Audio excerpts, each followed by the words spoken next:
বিগত দেড় দশকে ফ্যাসিবাদী আমলে এই ধরনের কোনো উদ্যোগ নেওয়া হয় না।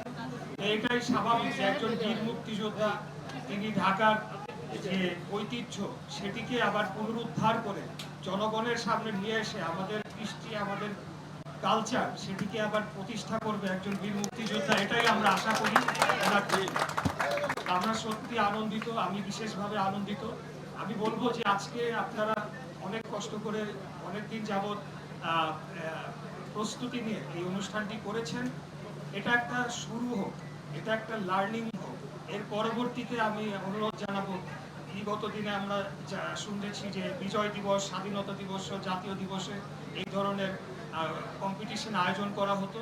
আমি অনুরোধ জানাবো যে আপনারা এই উদ্যোগটি অব্যাহত রাখবেন এবং আগামী দিনে আরও ভালো সুশৃঙ্খলভাবে এটিকে যাতে আমরা করতে পারি, এবং শুধু আমাদের জন্য নয়, আমরা যাতে এটাকে টেলিকাস্ট করার মাধ্যমে বিশ্বব্যাপী আমাদের পুরান ঢাকার যে ইতিহাস ঐতিহ্য সেটাকে আমরা ধরে রাখতে পারি। আর সর্বোপরি একটা কথা বলতে চাই, যেহেতু এখানে এসেছি, যে আমাদের বুড়িগঙ্গা নদীর দূষণ